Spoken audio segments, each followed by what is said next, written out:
Hello there. Welcome to the Wild podcast, where I talk about all things wild and some things not so wild. My name's Josh James. I hail from the west coast of the southern island of New Zealand, if you're not already familiar with me, and I live a life of adventure, and here I am talking to you guys and girls about stuff. Right, November, it's the 18th November 2023, Mental Health Awareness Month. I don't know if it's men's mental health or just mental health in general. I probably should have checked that, but I didn't, so I'm just going to keep rolling. Now bear in mind, this stuff that I'm about to rattle on about is just my opinion. I'm quite often wrong about stuff, so take it with a grain of salt. Many people have asked me to do a podcast, so here I am doing a podcast about stuff.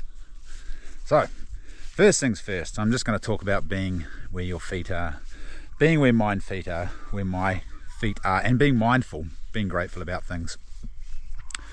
There's been Pukiko walking around my yard. My grass needs mowing. I'm halfway there. I'm halfway through mowing the lawns. It's actually quite nice with all the seeds sticking up here. Feels good on my feet. Being in the present moment. So here I am in my backyard, just being me, talking about stuff. Right, where do I start? Crikey, I should have written a bunch of bullet points down. Okay, we'll just go through them mentally. Not sure if you guys are aware of my current situation, but I'm divorced, have been for a couple of years. I've just been through the valley of darkness actually and come out the other side. I strongly encourage anyone listening to this who is in a relationship to make it work. If you think that this is your partner for life, or if you have kids, make it work. By crikey, don't get divorced. Go see a counsellor, work it out. There's a lot of water under the bridge in a lot of relationships, and a lot of people think it's too far gone to recover, but trust me, it ain't. If you can make a recovery and start afresh, forgive, let go, let it be, and set up a really good platform for those children, do it. It's worth it in the long run. Divorce is a terrible thing. So anyway, I've been through the valley of darkness. I've come out the other side, and life is a box of fluffy ducks again. Most of the time, that is. I still have down days, I'll still have down moments, as everyone does. So I'm going to talk about a few things that help me, and hopefully they'll be able to help you as well. And first and foremost is being where my feet are and being grateful for things. So when I roll out of bed in the mornings, I'll take a really deep breath and I'll be grateful for oxygen in my lungs. Holy moly, that is such a good thing to be grateful for. And a good friend of mine, Jeremy Williams Jezza, he's got a company called Making Tracks. He's a tetraplegic. He had a really bad accident canyoning in Switzerland, did a backflip off a rock and clipped the rock halfway down and ended up in a wheelchair. And he was telling me he's super grateful to be able to breathe in the mornings. He doesn't have the use of his legs, so every morning when I roll out of bed, I appreciate being able to stand up and use my legs as well. And I'll quite often think of Jezza when I do this. So Jezza's in my mind a lot of the time because, man, I'm so grateful to be able to walk around and breathe in that fresh air. It really is a marvelous life. So if you can think of 3 things that you're grateful for to start your day off, and then cruise outside, get some of that sun on your face, that low angle sun. This, not only is that really important for vitamin D, it also creates melatonin production, I think 8 or 10 hours further down the track. So getting that low angle sun in your face, and especially into your eyes, don't look at the bloody sun, but just have it on your face so it is shining into your eyes. I'm not too sure how that works, but it does stimulate that melatonin production later on in the day, and melatonin is really important for sleep. A lot of people will take melatonin supplements if they're not sleeping too well, but you can get up early, get that low angle sun on your face, you don't have to worry about supplements. So get outside. For me, I get out and I listen to the bird song, and I think that's another really important thing for mental health. It comes back to that positive vibration and the good hertz, the good megahertz, the 432 megahertz. If you aren't aware of that, have a bit of a Google about the positive vibration and the megahertz. It's a thing. It is a thing. It's not just a conspiracy theory or a wild notion. It actually works, and I think birds, I know bees, a bee's hum, or the hum of a bunch of bees, a swarm of bees, is in the tone of C. Now they can put a soldier who's been to war and has PTSD next to a swarm of bees, and the humming of the bees will calm them right down and bring them back to the present moment. So birds have the same calming effect. Bird song, if you get up in the morning, listen to that bird song, take some deep breaths and start your day off like that, and then just be in that present moment. Don't worry about the past, don't worry about the future. Be where your feet are. Super important. There's a technique called the Pomodoro technique, which is a working technique. Work for 25 minutes and then have 5 minutes off. And it's a very productive way to smash through a bunch of work during the day. It's quite hard to get into the habit of it because you've got to have a little stopwatch or a timer or something, which everyone does on their phone. Once again, it's a habit thing, and you get caught up in the zone with working that you just go and smash a whole bunch out 1 hour, 2 hours, 3 hours later. And for those of you working a regular 9 to 5, you won't always have the luxury of being able to do this, but I would definitely suggest it to your foreman or your boss to give it a crack. 25 minutes on, 5 minutes off. But if you're working for yourself, as I do and many other people out there listening, it's a really good way to be super productive. And then for that 5 minutes, you can be in the present moment, be where your feet are, and just switch off for a little bit, and then that will allow new thoughts and ideas to enter your brain, and you'll be more creative. The Pomodoro technique, I'm pretty sure that's what it's called. Give it a crack. Being where my feet are. Oh man, my feet are getting a bit chilly in this. Ooh, dog shit. Watch out for that. Feet are getting cold in this dewy grass, but it feels good. You know, we have 5 main senses: hearing, touch, taste, vision, and smell, and our brain's continually getting bombarded by so much information. Magpies up in the gum trees there. I wonder where they're nesting. I'd love a baby magpie. I'm not going to steal your babies, don't worry, they're giving me the stink eye up in that tree there. 5 main senses. So in the morning when you do step outside and just appreciate what's around you, really feel what's coming in through those 5 main senses. So your touch, taste, hearing, vision, and smell. Breathe in deep, look at things, feel things, be in the present moment, and try to fully absorb as much information as you can, and be super grateful for it that you do have those 5 main senses, because it's not until we lose one of those senses that we really appreciate it when we get it back, if and when we get it back. For example, oxygen into the lungs. Anyone who's been swimming and been underwater knows how panicky one gets when that oxygen is cut off, or if someone comes up and, you know, for a joke or whatever, or you get mugged, someone claps a hand over your face and you can't breathe. As soon as that oxygen's cut off, it's panic stations. And then when we can breathe again, there's this huge feeling of relief. Oh, hold your breath, see how long you can hold your breath for, and you know what I mean. So just being grateful for oxygen in the lungs is super important, and being able to see and hear and all the rest of that carry on. Man, when you have a meal, be in that moment, appreciate that food, how good it tastes. Maybe it doesn't taste so good, you know, if it's dad's cooking or whatever, but if it doesn't taste so good, then the next meal you have, you're like, oh man, this is so much better than the last one. So just be in the moment, be where your feet are, and after a while you'll find that you'll really start to appreciate life, no matter what your circumstances. Ain't life great? How long have we been rattling on for? 9 minutes, sweet Jeebus. Not quite 25. So for me, I try to be in the present moment as much as possible when I'm with my youngest boy, Sonny. And this is one thing I didn't really do with my older boys. I was so busy working from home. And those of you guys who work for themselves, and have kids, this will resonate with you, I'm sure.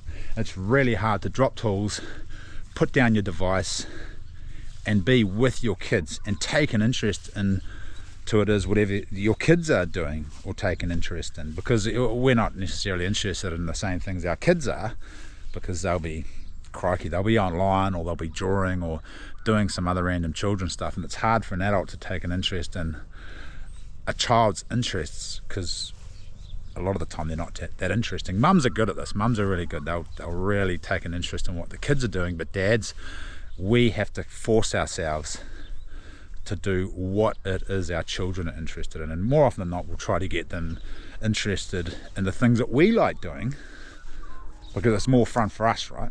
And fair call, you can take them camping and hunting and fishing and all the rest of that carry on, but you've got to make time for their interests as well. And that's one thing I didn't do enough with my oldest boy. So now with Sonny, I try to get stuck into whatever he's doing as much as possible, because my time with him is limited now because I've been through that divorce and I don't get to see him anymore. He lives with his mum because I live in a different town now, and it's hard. It's hard having that limited amount of time with him. So I really encourage any dads out there to set aside a bunch of time every day just for your kids and do something that your kid wants to do.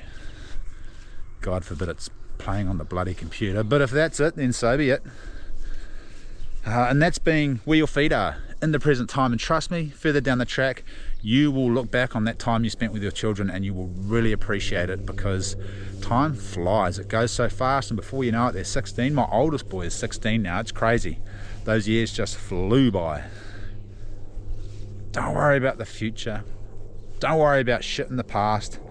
Be in the present moment as much as possible. I'm not saying don't plan for the future and all that carry on. You've got to make plans and have goals and figure things out for further down the track, but don't stress about it. Don't live in the future, don't live in the past. Be where your feet are. Give it a go and be really persistent about it. Give it a go for 3 weeks, and that way you'll create a habit of being where your feet are. And then for 3 months, stay at it. And then in 4 months' time, you'll have this new habit of being in the present moment. And this applies for relationships too. I don't know what it's like. You get home at the end of the day and you're both pretty tired and you just want to switch off. And fair call, everyone needs their alone time and you need your switch off time. But don't get in the habit, which a lot of people already will be in the habit, of just jumping on your phone and scrolling for hours on end. Set your stopwatch. 25 minutes to scroll, 5 minutes not scrolling. There we go, the Pomodoro technique for scrolling.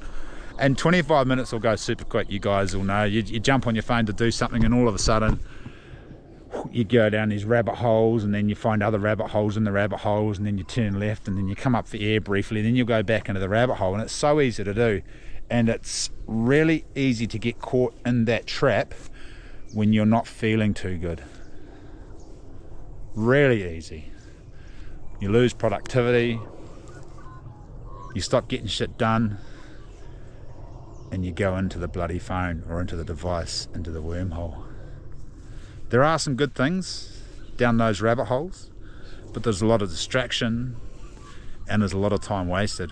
Holy moly, there is some time wasted down those rabbit holes, which you guys will appreciate and be well aware of, but once you get into the habit of going into that rabbit hole, it's hard to get out of. So give yourself a time to crawl around the rabbit holes and then come out of that rabbit hole. Write some lists, start crossing them off.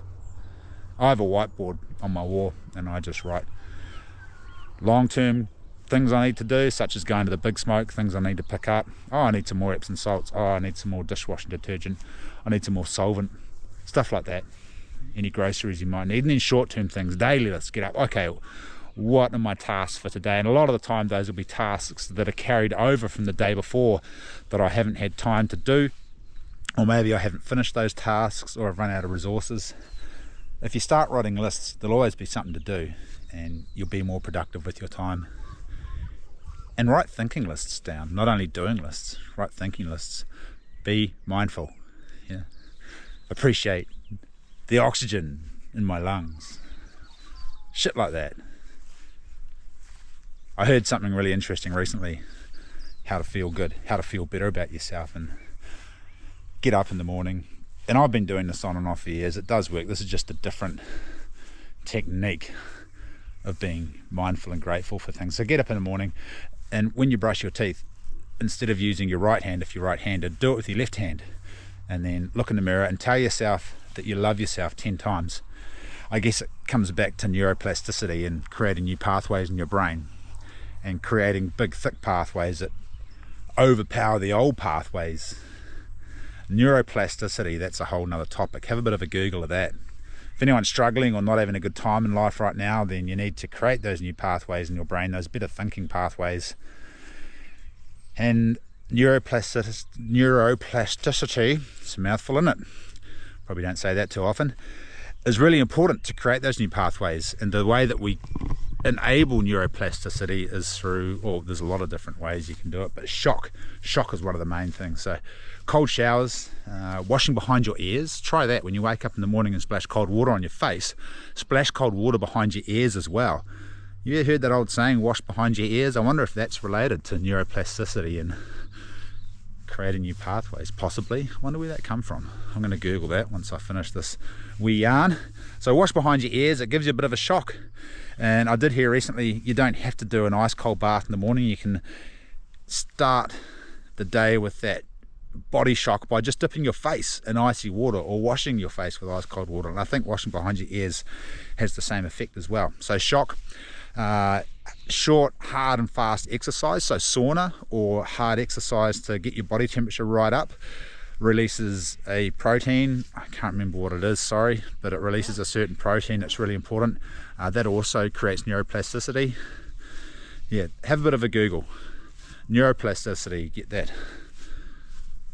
Is it your brain gets more like plasticine, so it becomes more moldable and easier to create those new pathways? I guess so. Kind of makes sense. Anyway, have a bit of a Google that shit. Neuroplasticity, make life better. Doesn't happen overnight. It's like building muscle, right? You do a little bit every day, a little bit every day. You don't notice it. You go and do 20 press-ups and look at your guns. They don't, or 20 pull-ups, you know, they don't change. They don't grow bigger after 20 pull-ups, but you do it every day. 20 pull-ups, 20 press-ups every day for 3 weeks. Then you start to notice a change. Get fit while you're creating these new pathways for your brain and changing your life and making it better. Might as well make your body better too. Start doing some different exercises, some new exercises. Mind, body, and eventually your soul will follow and you'll just feel good about stuff. Hey, 17 minutes and I'm going to call it there. We're almost at 20 minutes. Have a cracking day, folks. I shall touch base next time with something new and wonderful. If there's anything that anyone wants me to talk about or yarn about, drop it below, and I'm going to work on getting some guests on this podcast as well, so it's just not me rattling on. It's easy when you've got someone else to bounce ideas off. Bit of variety, and it gives the brain time to think. I'm going to go smash some water now, have a coffee and crack into the day. Tally ho. Thanks for listening.